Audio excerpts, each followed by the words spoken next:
So this has nothing to do with the No, but doctrine you of sin. no, but you I mean, I went could be there, so we're sub. talking. So Well, bring it back around for us. Bring it back around. you said me being mean was sinful. I was joking. That we're gonna cut this out. We're gonna talk about sin today. All right. But I've kind of managed that 75 hard weight. I have not. Rob got down to like he was Christian. You know how like Christian Bale really prepares for a film, and he's like really intense and dramatic with his weight. Like he'll gain a lot of weight or lose a lot of weight. Rob became Christian Bale. What's that movie that Christian Bale's in where he's really skinny? No idea. Well, the people know, and that's what happened to you when you did 75 hard. I'll probably do it again. Hey, what are we talking about? We're going to talk about the way that you're acting right now. We're going to talk about sin. You need We're to gonna toughen up, bro. I was joking, okay? I don't think you're mean. You could never affect how I feel emotionally. What are you, impassible? It's a nice word. It's a theological word describing one of God's attributes. Oh, impassible? That God has no passions. Oh, that's a good one. And that his creation cannot affect who he is, or there's not, I think it's James Dolezal says something to the effect of that his creation doesn't have an impact on the actualization of who God is and the manifestation of his attributes. He says something like that. I think really a lot of smart way. people nowadays would have an issue with that because they think that they think that God is really emotional and responds certain ways depending on what's going on in their life. It's a very emotional kind of thing. So this has nothing to do with the doctrine of sin. No, but you. I mean, I went could be there, so we're sub. talking. So Well, bring it back around for us. Bring it back around. You said me being mean was sinful. I was joking. That we're gonna cut this out. We're gonna talk about sin today. We're gonna talk about what is sin.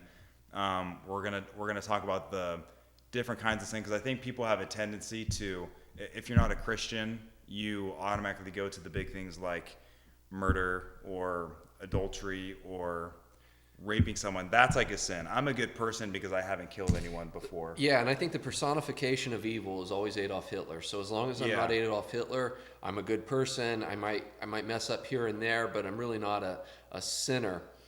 I think our culture's made a huge mistake, and you know, like you see this in the biblical counseling movement where this is pointed out a lot, is people will replace biblical words like sin for I messed up, or adultery for an affair. Or if you have an addiction, if you're addicted to drugs or alcohol, It's a disease. You have a disease, you have an addiction, you have a problem, and you have to right your wrongs. When really you could say, well, addiction is sin.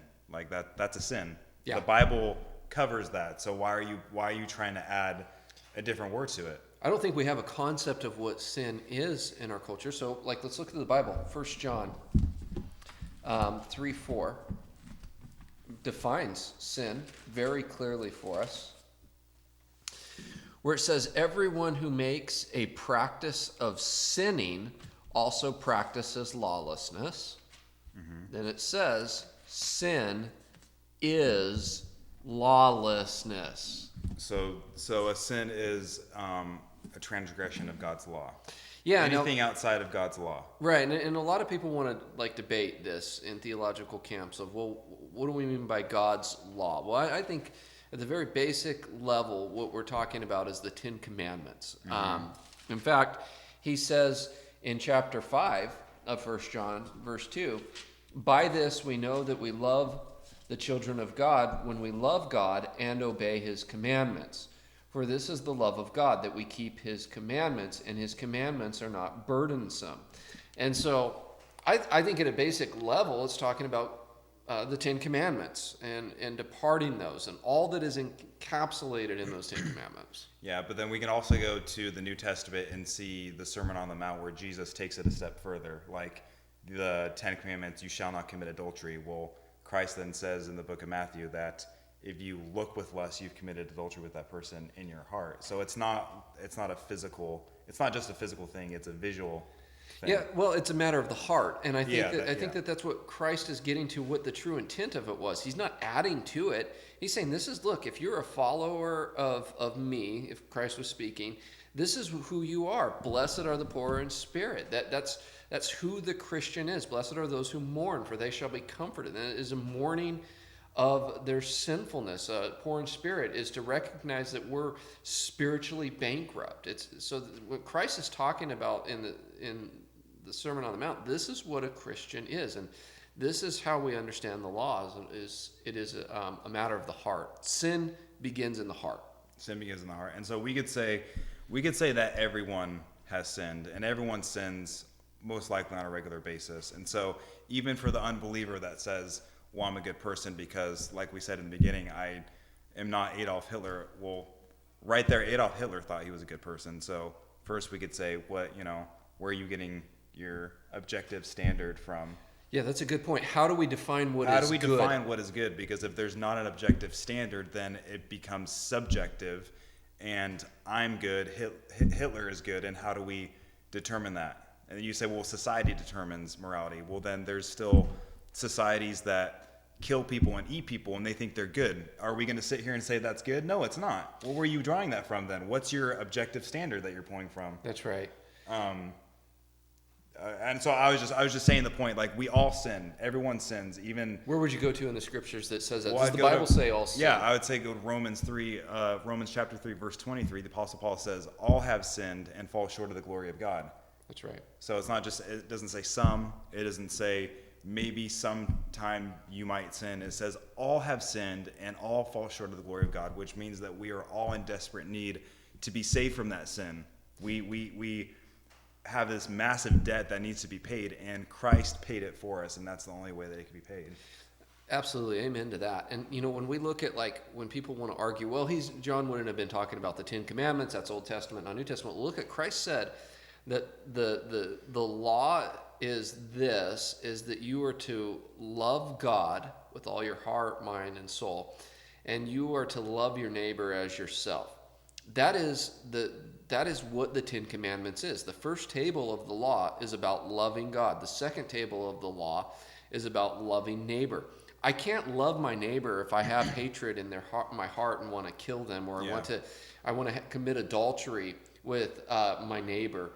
I'm not loving my neighbor, and I can't love God if I'm doing those things. And then vice versa, I can't really love my neighbor unless I love God. Yeah, exactly. I think people call it the golden rule, right? Yeah. The golden rule.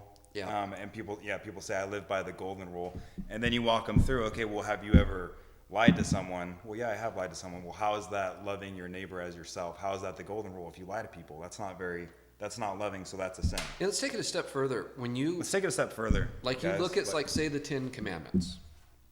Okay, so the sixth commandment, thou shalt not murder. Okay, and we say, well, murder, as Jesus says in Matthew 5, that it begins with hatred in my heart or anger towards my brother, then I've murdered them in my heart, right? Yes. Okay.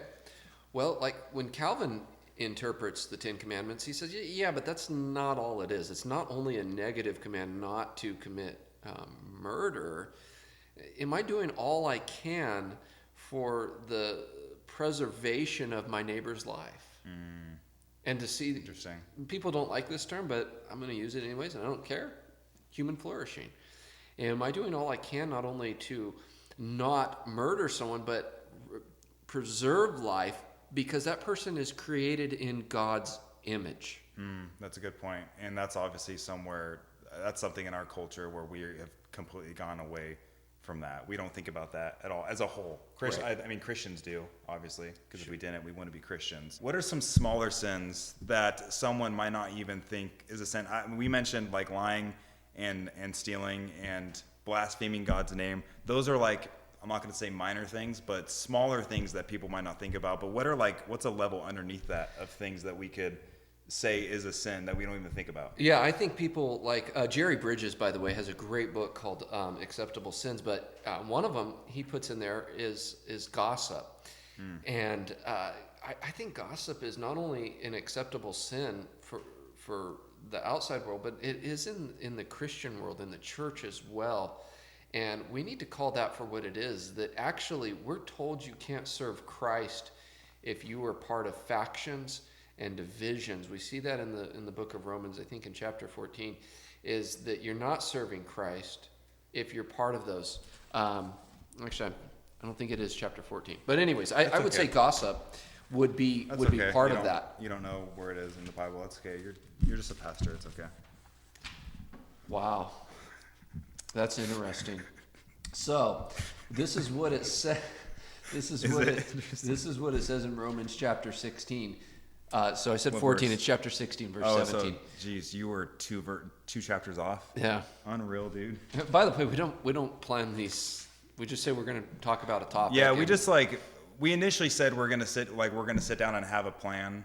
We and don't be have a more plan. tactical, but we just do it. I like doing it live. Yeah. We call it do it live. We're doing it live. All right. So let me read my verse. Can I read my Okay. verse? I think I should read it. 'cause- Romans 16, Okay. verse 17. I appeal to you, brothers, to watch out for those who cause division and create obstacles contrary to the doctrine that you have been taught. Avoid them, for such persons do not serve our Lord Jesus Christ, but their own appetites. By smooth talk and flattery, they deceive the hearts of the naive. I would see that they're violating not only the commandment that we shall not steal, the 8th commandment. I believe that through that, not steal, we shall not bear false witness. It's okay. Sorry. It's okay. You're a little flustered. It's okay. We see what you're saying. I think that's good. Unreal. Okay, so to cap it off, we all sin. Romans 3, we looked at it. All have sinned and fall short of the glory of God. What is sin? It's a transgression of God's law and Lawlessness. Lawlessness. That's the biblical thing.